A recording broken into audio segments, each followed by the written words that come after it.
आज का जो हमारा एपिसोड है वह है स्वयं की पहचान।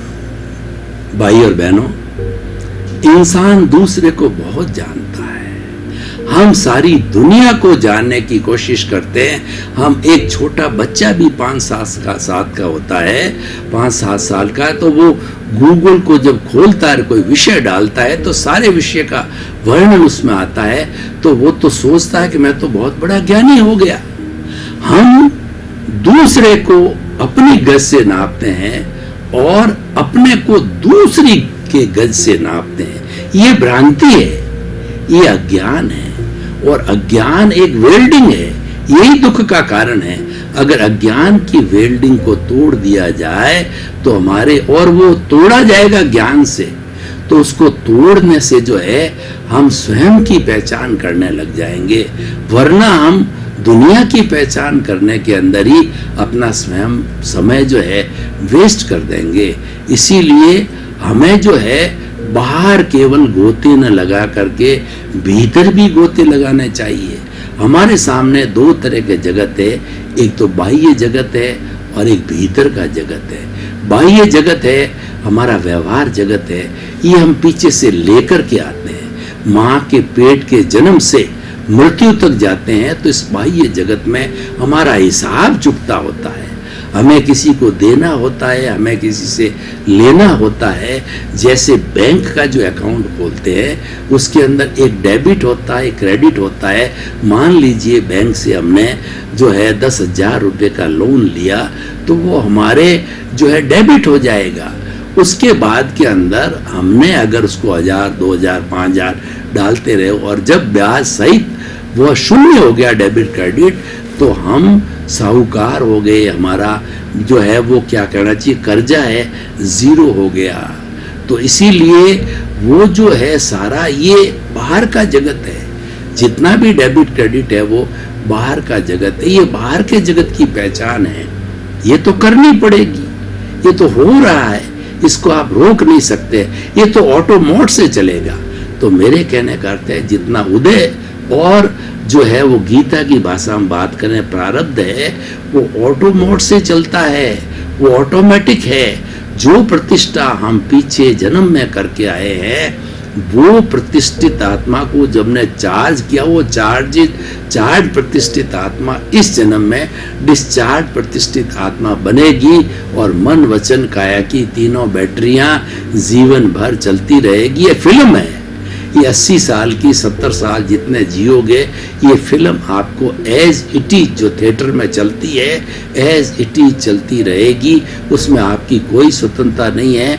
आप जो आयुष्य के अधीन जितनी सांसें लेकर के आए हो उतनी ही सांसों को आपको लेना पड़ेगा। और लास्ट ब्रीथ जो कही जाती है, लास्ट ब्रीथ के बाद में हम शव डिक्लेयर कर दिए जाते हैं, मुर्दे डिक्लेयर कर दिए जाते हैं और इस शरीर को जला दिया जाता है, स्वाहा हो जाता है। तो हम कहना क्या चाहते हैं कि खाली शरीर का संबंध बाह्य जगत से है और आत्मा का संबंध है वो भीतरी जगत से है। और आत्मा की पहचान स्वयं की पहचान है, क्योंकि आत्मा अजर है, अमर है, अविनाशी है।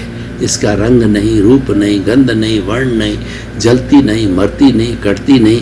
ये अनंत ज्ञान वाली है, ये अनंत दर्शन वाली है और ये अनंत शक्ति वाली, अनंत सुख का धाम है। टंकोत्कीर्ण है, ये अव्याबाद है और ये अमूर्त है। और दूसरा ये अजन्मा है और ये भगवान राम जैसा शुद्ध आत्मा है। मैं भगवान कृष्ण जैसी शुद्ध आत्मा हूँ, मैं 24 तीर्थंकरों जैसी शुद्ध आत्मा हूँ, मैं संपूर्ण रूप से विशुद्ध आत्मा हूँ। मन वचन काया से मुक्त मैं शुद्ध आत्मा हूँ। द्रव्य कर्म, भाव कर्म, नौ कर्म, मन वचन काया तथा मेरे नाम की सब माया प्रकट परमात्मा प्रभु के सुचरणों में समर्पित करता हूँ।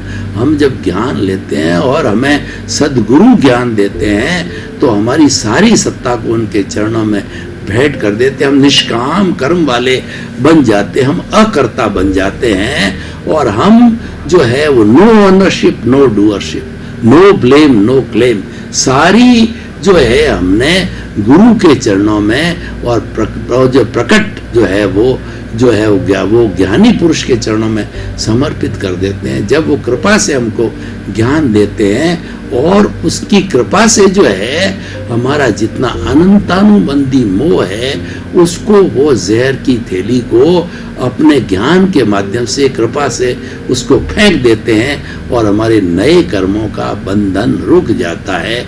और हम अगर बहुत ज़्यादा गहरे में जाकर बात करें तो अनंतानुबंधी मोह के बाद में जो प्रत्याख्यानी मोह, अप्रत्याख्यानी मोह और संजलन मोह इतने डाइल्यूट, इतने थोड़े थोड़े होते हैं, वो तो डिस्चार्ज टाइप होते हैं। इसलिए हम ये नहीं कहते हैं कि कर्मों का बंधन 100% रुक जाता, थोड़ा बहुत भी होता है तो वो तो नहीं के बराबर हाथों हाथ भुगत लिया जाता है। तो वो इस तरीके से भाई और बहनों, वो भीतर की पहचान है।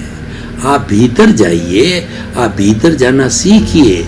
जब भीतर जाएंगे तो आपको प्रभु का साम्राज्य मिलेगा और प्रभु के साम्राज्य के अंदर आप ज्ञानी पुरुष हैं। तो जो हमको सदगुरु की कृपा से जो है हमको ज्ञान मिला है, तो उसके ज्ञान की प्राप्ति के बाद में हमारे प्रभु का रिप्रेजेंटेटिव जो है भाव सत्ता के रूप में प्रज्ञा हाजिर हो जाती है। वह प्रज्ञा वो मोक्ष की प्रतिनिधि है।